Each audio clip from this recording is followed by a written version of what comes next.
मेरे प्यारे विद्यार्थी, आपका बहुत बहुत स्वागत, अभिनंदन आपके चहेते YouTube channel career professor Bihar sir के साथ। आप सबको प्रणाम, नमस्कार, जय हिंद। आप सभी लोग दोनों हाथ जोड़कर अपनी मां के चरणों में प्रणाम करेंगे। ये सेशन इतिहास के पन्नों से और आज मैं लेकर आया हूं आपके लिए त्रिकोणीय संघर्ष, जो एग्जाम के लिए बहुत महत्वपूर्ण और खास है। ये वो सेशन है जहां से एग्जाम में प्रश्न का बनना तय है, चाहे जीडी का एग्जाम हो या वनडे का कोई भी एग्जाम हो। इस त्रिकोणीय संघर्ष से प्रश्न आपके एग्जाम आएगा। इसे त्रिपक्षीय और त्रिभुज संघर्ष भी कहते हैं और अंग्रेजी में ट्रायंगल कॉन्फ्लिक्ट के नाम से जाना जाता है। ये बहुत महत्वपूर्ण सेशन होने वाला है। इस चैनल को सब्सक्राइब नहीं किया है, तेजी सब्सक्राइब कर लीजिए। लाइक शेयर करना बिल्कुल नहीं भूलेंगे, बल्कि मैं कहूंगा आपके जितने मिलने वाले हैं तेजी से इस क्लास को शेयर कर दीजिए और जहां तक पहुंचा सकते हैं, चाहे इंस्टाग्राम, चाहे यूट्यूब, चाहे आपके व्हाट्सएप, जितने सोशल मीडिया के हमारे उपक्रम है वहां सब तक पहुंचा दीजिए आपके, क्योंकि क्लास आपके लिए बहुत खास होने वाली है, बहुत महत्वपूर्ण क्लास है।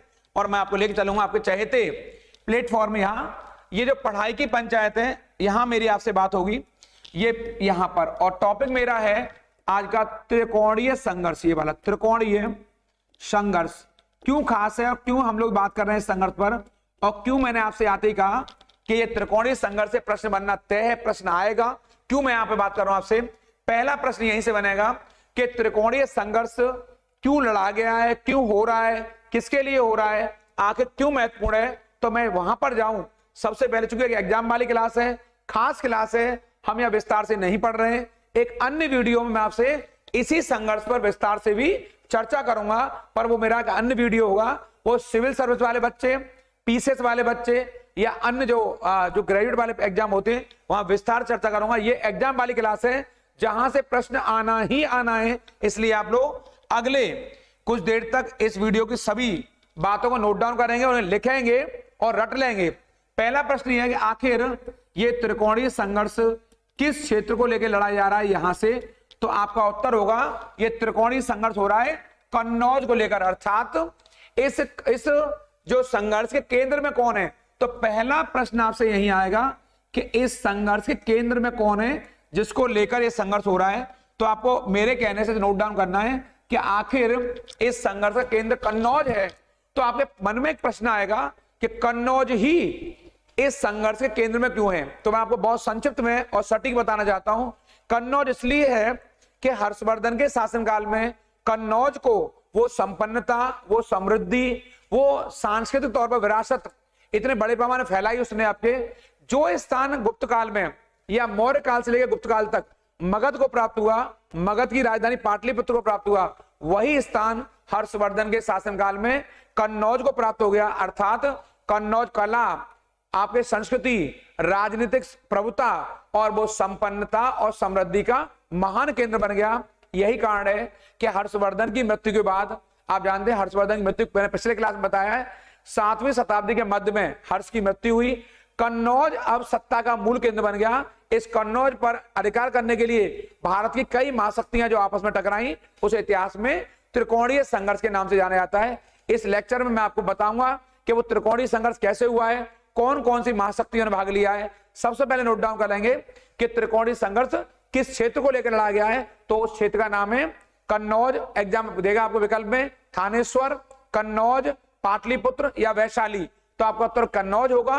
यानी भारत में हर्षवर्धन की मृत्यु के बाद जिस क्षेत्र पर अधिकार को लेकर जो संघर्ष आरंभ हुआ है वो उस क्षेत्र का नाम कन्नौज है। और हमारा ये पूरा लेक्चर, ये पूरा सेशन इसी पर आधारित है। यानी त्रिकोणीय संघर्ष क्या है, किस किस महाशक्ति ने भाग लिया है, अंतिम रूप से किसी सफलता मिली है, और वो क्षेत्र के जो भी शासक रहे हैं उनका क्या महत्व है, उनका क्या संस्कृति में सांस्कृतिक विकास में योगदान है, यहां मेरी चर्चा रहेगी आपसे। सबसे पहले बताऊंगा मैं आपको इन तीनों महाशक्तियों का जो विस्तार है। एक का नाम गुर्जर प्रतिहार है, एक का नाम पाल है और एक का नाम राष्ट्रकूट है। तो पहला प्रश्न आएगा कि त्रिकोणीय संघर्ष का जो दिखाई दे रहा है आपको, वो मैंने बताइए कन्नौज को लेकर ये संघर्ष हो रहा है। यहाँ कन्नौज को लेकर के तो त्रिकोणीय मैंने क्यों कहा आपके, क्योंकि जो गुर्जर प्रतिहार है ये दिखाई दे रहा है आपको यहाँ से, ये गुर्जर प्रतिहार है जो यहाँ से, ये गुर्जर प्रतिहार है जो आपके बहुत बहुत ये महत्वपूर्ण है आपके लिए। और इसको आप यहां से, ये कन्नौज वाला पार्ट है, ये गुर्जर प्रतिहारों की सत्ता है कन्नौज पर अधिकार को लेकर। राष्ट्रकूट आ जाए यहां से, और यहां से हम जाएंगे सीधे पाल में जाएंगे आप पूरब में, और सीधा आपके इस तरीके से ये एक ट्रायंगल बनेगा। यहां पर बहुत महत्वपूर्ण क्वेश्चन आता है कि इसे त्रिकोणीय संघर्ष क्यों कहा जाता है। तो आपको ये मैप पे मैं दिखाने प्रयास कर रहा हूं। कन्नौज पर अधिकार को लेकर के जो ट्रायंगल कॉन्फ्लिक्ट है, ये किस पर अधिकार को लेकर के? कन्नौज क्षेत्र पर। यहाँ पर कन्नौज क्षेत्र पर अधिकार को लेकर के जो मैंने आपको यहाँ पर एक ट्रायंगल बनाया है शेप में आप यहाँ से, और क्षेत्र कौन सा है? वो कन्नौज। मैंने अभी बताया आपको कि ये त्रिकोण जो बना, तो पेपर में आएगा इस त्रिकोण में किस किसने भाग लिया है, तो आप बताएंगे इस त्रिकोणीय संघर्ष में फैलाव है। ये आपको सीधा दिखाई दे रहा है, ये बंगाल में ये पालों की सत्ता है, ये आपके गुर्जर प्रतिहारों का साम्राज्य दिखाई दे रहा है, और ये दक्षिण भारत के जिसे कहते हैं दक्कन कहते हैं, क्या कहते हैं?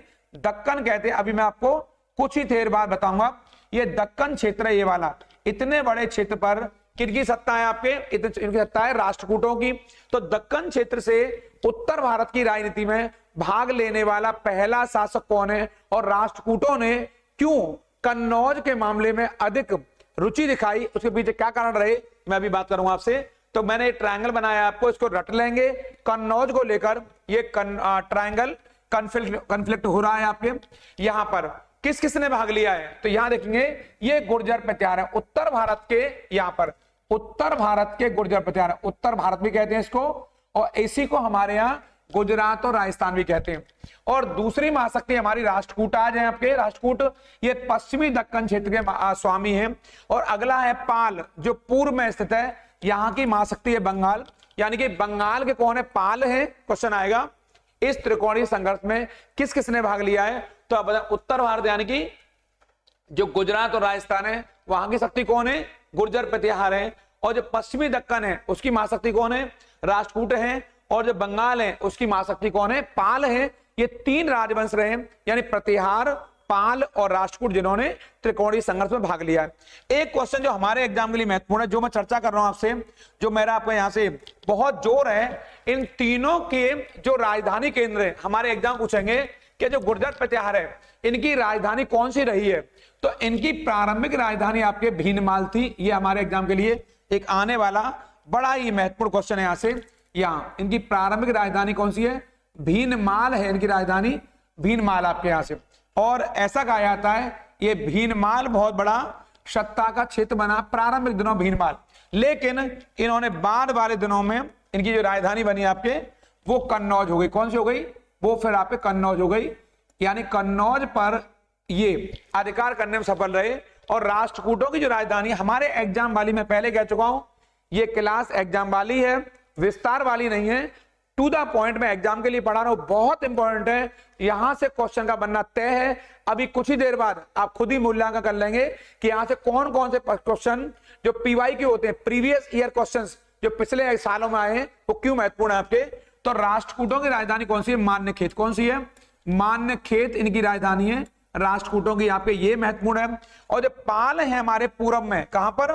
पूरब में, पूर्वी भाग में आपके, पूर्वी भाग में आपके बंगाल हमारा पूर्व में है। और ये हमारा दक्कन का क्षेत्र है, यानी कि दक्षिण क्षेत्र में दक्कन आपका यहाँ पर। और इनकी बंगाल में राजधानी कौन सी है? मुंगेर है। कौन सी है? इनकी राजधानी मुंगेर है। इसको तो मैं यहां कहूंगा आपसे कि इसको आप बारी बारी से तीनों को रट लेंगे, यानी कि प्रतिहारों की प्रारंभिक राजधानी कौन सी है? भीनमाल है प्रारंभिक, परंतु बाद में कन्नौज बनाई। और जो राष्ट्रकूटों ने बनाई है मान्यखेत बनाई है। ये मान्यखेत आपके महाराष्ट्र का एक महाराष्ट्र वाले क्षेत्र में आपके बहुत महत्वपूर्ण है।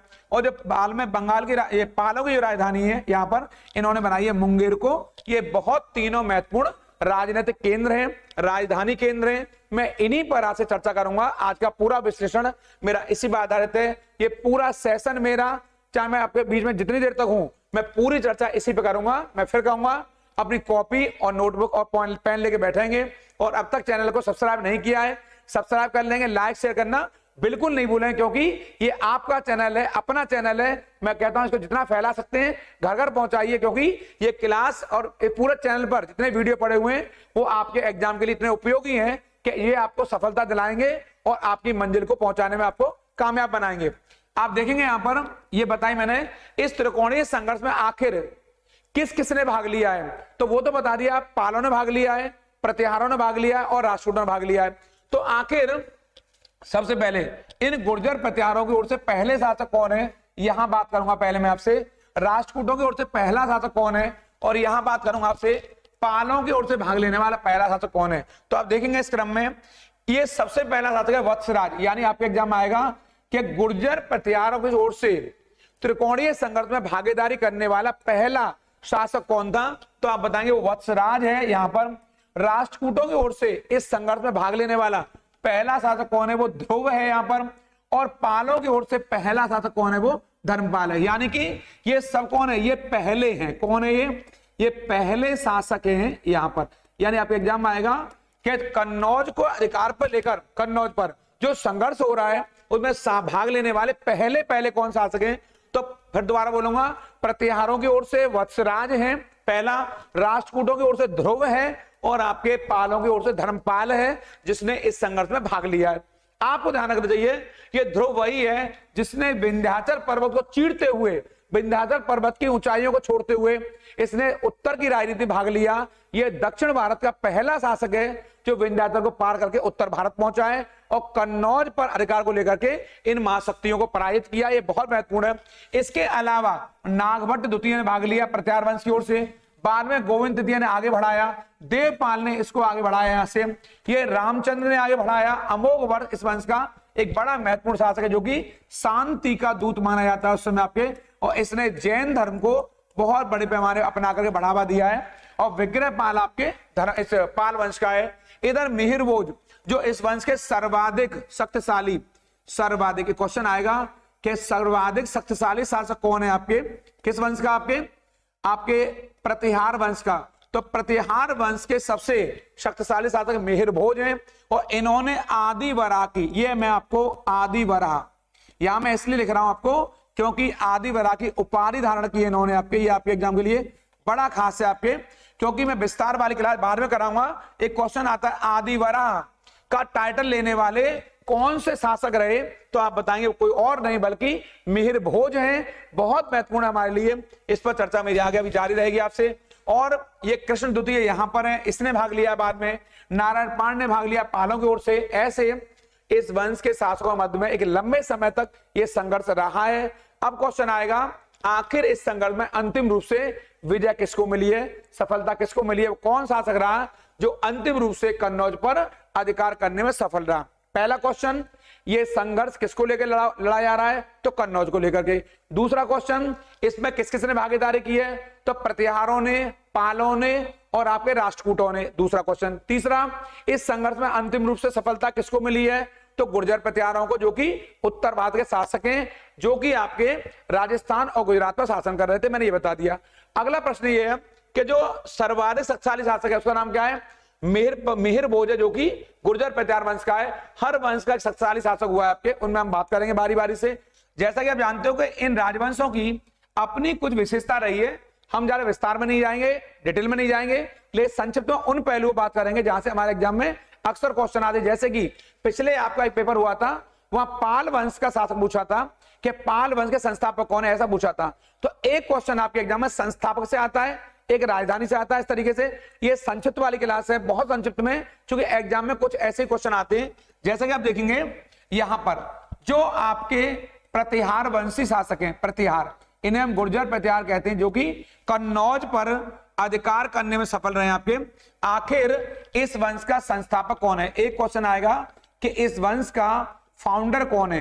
तो आप बताएंगे इस वंश का संस्थापक राजा हरिश्चंद्र को माना जाता है। राजा हरिश्चंद्र को इस वंश का संस्थापक माना जाता है। परंतु इस वंश का जो वास्तविक संस्थापक कौन, जो रियल फाउंडर है आपके यहां से, जो वास्तविक संस्थापक, एक क्वेश्चन ऐसे आएगा, इस वंश का वास्तविक संस्थापक कौन है? तो आपका उत्तर होगा वो नागभट्ट प्रथम है। कौन है वो नागभट्ट प्रथम है। यहां से नागभट्ट प्रथम, ये वाला पार्ट आपके, इसको देख लेंगे। लेकिन त्रिकोणीय संघर्ष में जो भाग लेने वाला शासक है वो और कोई नहीं बल्कि वत्सराज है। यानी कि एक क्वेश्चन एग्जाम आएगा कि इस प्रतिहार वंश का संस्थापक कौन है? तो आप बताएंगे वो राजा हरिश्चंद्र है। लेकिन इस वंश का वास्तविक संस्थापक कौन है? तो वो नागभट्ट प्रथम है। और त्रिकोणीय संघर्ष में प्रतिहारों की ओर से भाग लेने वाला पहला शासक कौन है? तो आप बताएंगे वो वत्सराज है। बहुत महत्वपूर्ण है और इंपॉर्टेंट, इसे नोट डाउन कर लेंगे आपके लिए। ऐसे ही आप बताएंगे इस क्रम में कि इस प्रतिहार वंश का जो महानतम, अभी बताया मैंने, जो महानतम शासक है या सर्वाधिक शक्तिशाली शासक है, लोकप्रिय शासक, वो और कोई नहीं बल्कि मैंने बताया आपको मिहिर भोज है। कौन है वो मिहिर भोज है आपके। और इसको आप यहां से याद कर लेंगे, एग्जाम में क्वेश्चन आने वाला है। मिहिरभोज इन्होंने आदि वराह की उपाधि धारण की, क्योंकि ये वराह के विष्णु भगवान के उपासक थे। आदि वराह की उपाधि धारण करने वाला ये प्रतिहार वंश का एकमात्र शासक है, जो बहुत महत्वपूर्ण है। इसके अलावा इस वंश के एक शासक हुए हैं आपके, उनका नाम है आपके महेंद्रपाल। क्या नाम है उनका? शासक का नाम है महेंद्रपाल। ये बड़े महत्वपूर्ण शासक थे महेंद्रपाल। इन महेंद्रपाल के बारे में इसलिए बता रहा हूं क्योंकि महेंद्रपाल ने कवि राजशेखर को, किसको? कवि राजशेखर को, यहां से इनको राजकीय संरक्षण दिया राजशेखर को। और राजशेखर जो इनके दरबारी कवि हैं, इन्होंने कई महत्वपूर्ण पुस्तकों की रचना की आपके, जिनमें काव्य मीमांसा, इसको आप लिख लेंगे काव्य मीमांसा। ये पुस्तक हमारे एग्जाम बार बार आती है। यहां से कर्पूर मंजरी, ये इनकी किताब है कर्पूर मंजरी, ये किताब एग्जाम में आती है। इसके अलावा विद्वशाल भंजिका, विद्वशाल भंजिका, ये पुस्तक एग्जाम में आती है आपके। इनको तीनों पुस्तकों को आप लोग नोट डाउन कर लेंगे। ये किसकी पुस्तक है? ये तीनों कवि राजशेखर की किताब है, जिन्हें महेंद्रपाल ने, जो कि प्रतिहार वंश के शासक हैं। भले ही इनके पीछे पाल लगा हुआ है, पाल से कंफ्यूज नहीं होंगे, ये पाल वंशी नहीं है, ये प्रतिहार वंशी हैं। ये विद्वान भी थे। इन्होंने राजशेखर जैसे बड़े विद्वान को राजकीय संरक्षण दिया, और इन्होंने काव्य मीमांसा, कर्पूर मंजरी, विद्वशाल भंजिका ऐसी पुस्तकों की रचना की। इसके अलावा और बहुत सारी पुस्तकें, उन पर मैं चर्चा आपसे बाद में अगले वीडियो में करूंगा। इस क्रम में आप देखेंगे यहां से कि जो हमारे पास, जो मैं बताया अभी आपके, जो आपके पाल वंशी हैं या जो आपके राष्ट्रकूट वंशी हैं, उनमें भी ऐसे शासक हुए हैं। तो अगर मैं राष्ट्रकूट पर चर्चा करूं आपके यहां से, तो आप यहां पर राष्ट्रकूट को देख लेंगे, दक्कन से शासन कर रहे हैं। आखिर इस वंश का संस्थापक कौन है? मैं फिर कह रहा हूं आपसे, एक क्वेश्चन संस्थापक से आता है यहां पर, तो आप बताएंगे राष्ट्रकूट वंश का संस्थापक कौन है? वो दंती दुर्ग है। कौन सा है वो दंती दुर्ग है। ये इंपॉर्टेंट है यहां से, कौन है वो? दंती दुर्ग है। और दंती दुर्ग के बाद इस राष्ट्रकूट वंश का शासक कौन बना? तो वो इनके चाचा थे। कौन थे वो कृष्ण प्रथम थे। कौन थे वो? कृष्ण प्रथम थे। बहुत महत्वपूर्ण आपके, क्योंकि कृष्ण प्रथम एक योगदम सेनापति तो है ही, साथ ही इन्होंने एलोरा में, कहां पर? एलोरा में जो आपके कैलाश मंदिर बनवाया है। क्या बनवाया? कैलाश मंदिर जो बनवाया है, ये बहुत महत्वपूर्ण है। कैलाश मंदिर का निर्माण कराने वाले कौन थे? ये कृष्ण प्रथम है, हमारे एग्जाम में आता है। और ये महाराष्ट्र में स्थित, कहां स्थित है ये महाराष्ट्र में स्थित है आपके, ये एलोरा गुफा। एलोरा में कैलाश मंदिर बनवाने वाले कौन थे आपके? ये, इनका नाम कृष्ण प्रथम है, आपके राष्ट्रकूट वंश शासक हैं। और ये भगवान शिव को समर्पित मंदिर है। किसको समर्पित है? ये भगवान शिव को समर्पित मंदिर है। आपके गुफा को काट करके इस मंदिर का, यानी जितना बड़ा शिलाश्रय है, जो आपके चट्टान है, उस चट्टान को काट करके ये एलोरा में इस मंदिर का निर्माण हुआ, कैलाश मंदिर का। और के निर्माण करवाया आपके कृष्ण प्रथम ने। तो कहां से कृष्ण और कहां से कैलाश कर देंगे, बहुत महत्वपूर्ण है। और इस वंश का वह शासक जिसने त्रिकोणीय संघर्ष में भाग लिया है, वह और कोई नहीं बल्कि ध्रुव था। ये ध्रुव इस वंश का पहला शासक था जिसने त्रिकोणीय संघर्ष में भाग लिया है आपके, ये मैंने बता दिया आपके यहां से। अब इसके साथ ही कर लेंगे आप लोग, इसके अन्य शासक भी हुए जो मैंने पीछे बताया है, जिन्होंने त्रिकोणीय संघर्ष में भाग लिया है। और जो पालों का मामला है, जो पालों का क्वेश्चन आता है कि पाल वंश की स्थापना किसने करी है आपके, ये एग्जाम में हमारे क्वेश्चन बारी बारी से पूछा जाता है। तो यहां करेंगे पाल वंश। यहां पर पाल वंश में पहले बता चुका हूं, ये सेशन हमारा संक्षिप्त में है और एग्जाम वाला सेशन है।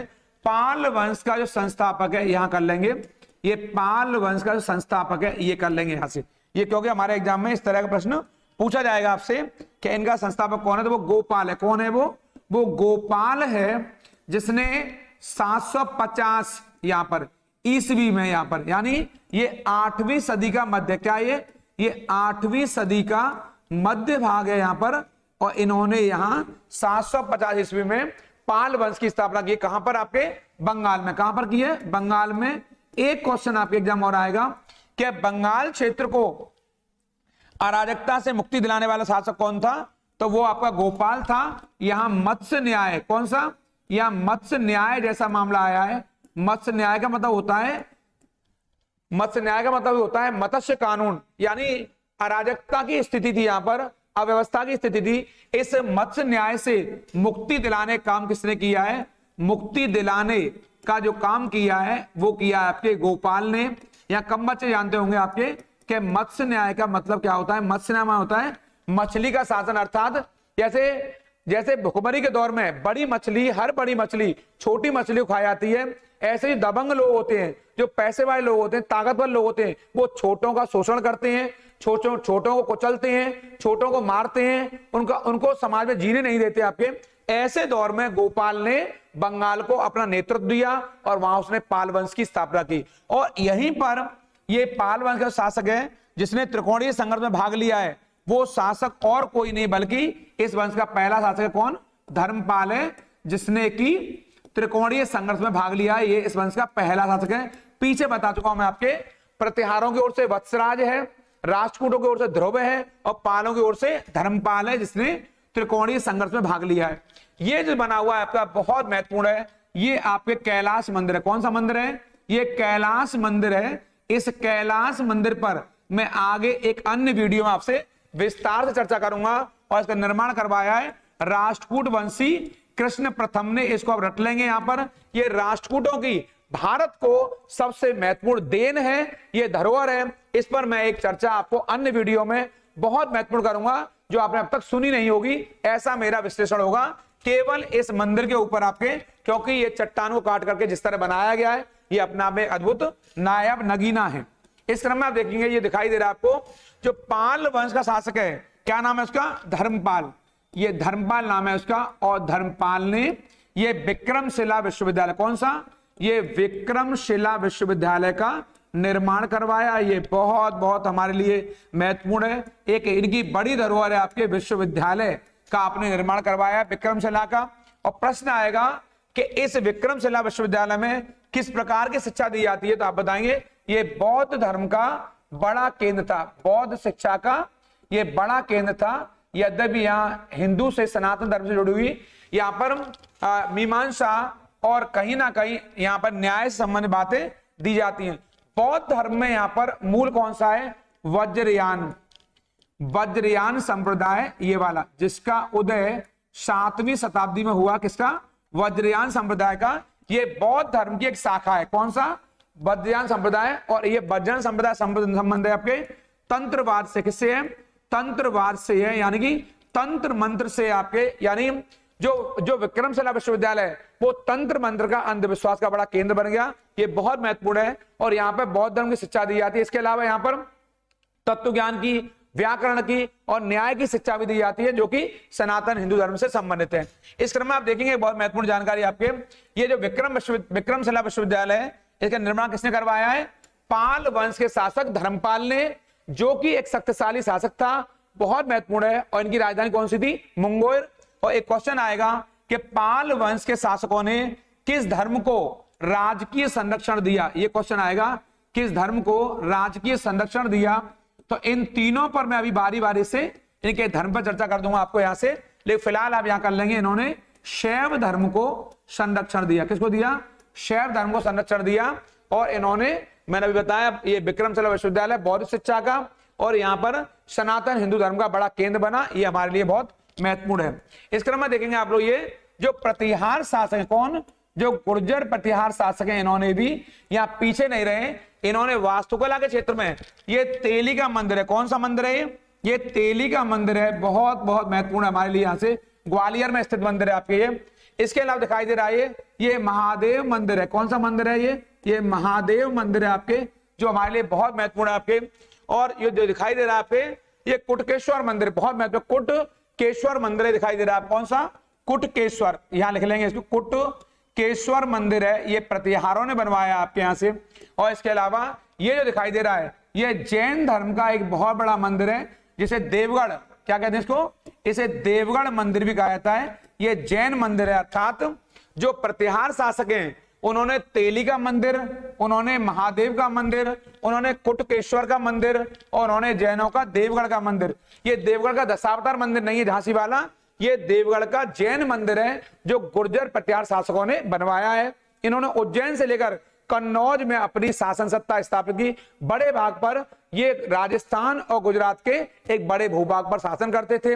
इनका साम्राज्य उत्तर भारत के बड़े भाग पर फैला हुआ था और गुर्जर प्रतिहार अंतिम रूप से कन्नौज पर अधिकार करने में सफल रहे। ये बहुत इंपॉर्टेंट है आपके, और मैं आपको अंतिम बताऊंगा यह बात, आपके अंतिम लाइन जो आपके लिए महत्वपूर्ण है कि इन तीनों ने, चाहे प्रतिहार कर लीजिए यहां पर, गुर्जर प्रतिहार कर लीजिए, दूसरे पाल कर लीजिए यहां पर, और तीसरे आपके राष्ट्रकूट कर लीजिए, आपके जो त्रिकोणीय संघर्ष में भाग लेने वाली जो तीन शक्तियां हैं, इन तीनों शक्तियों ने जिन धर्मों को संरक्षण दिया है, पेपर में आपके एग्जाम में क्वेश्चन पूछता है संरक्षण किस किस धर्म को दिया है आपके, तो प्रतिहारों ने कहीं ना कहीं हिंदू सनातन धर्म को, किसको, हिंदू सनातन धर्म को संरक्षण दिया है, हिंदू सनातन धर्म को संरक्षण दिया। यद्यपि धार्मिक रूप से सहिष्णु थे, अर्थात सहिष्णु का मतलब होता है सभी धर्मों के प्रति समानता का व्यवहार किया। जो पाल हैं ये शैव धर्म के उपासक हैं, किस धर्म के, ये शैव धर्म को इन्होंने संरक्षण दिया। जो राष्ट्रकूट हैं प्रारंभ में ये ब्राह्मण धर्म, या प्रारंभ में ये ब्राह्मण धर्म के पोषक हैं, या ब्राह्मण धर्म के यानी कि हिंदू धर्म के पोषक हैं, यहां कर लेंगे आपके हिंदू धर्म के, परंतु बाद में इस धर्म के लोग जैन धर्म के समर्थक हो गए। इसको मैं आपसे अलग से बता रहा हूं, ये जैन धर्म के, यहां से जैन धर्म के संरक्षक बन गए आपके यहां से। तो अगर क्वेश्चन आएगा आपके इस तरीके से कि जो राष्ट्रकूट हैं उन्होंने किस धर्म को संरक्षण दिया है, तो आप बताएं जैन को दिया है, और जो पालों ने शैव को दिया है, तीनों को रटकर जाएंगे।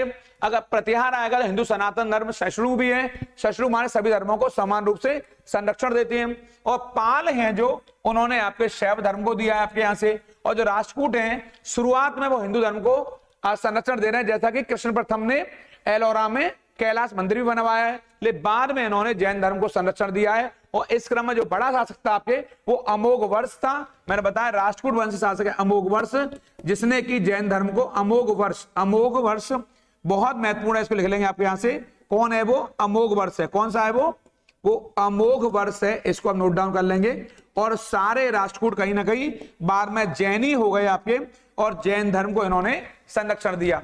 इस क्लास को मैं एक अन्य भाग में आपको भूगोल पर संक्षिप्त चर्चा करने वाला हूं, साइंस के विभिन्न पहलुओं पर एक संक्षिप्त चर्चा करने वाला हूं। आप ध्यान रखेंगे ये त्रिकोणीय संघर्ष, ऐसे त्रिपक्षीय संघर्ष कहते हैं, तीन शक्तियों के मध्य होने वाला संघर्ष कहते हैं, इसको रटकर जाएंगे। आपके एग्जाम में आने वाला प्रश्न है, ये कन्नौज को लेकर लड़ा गया है।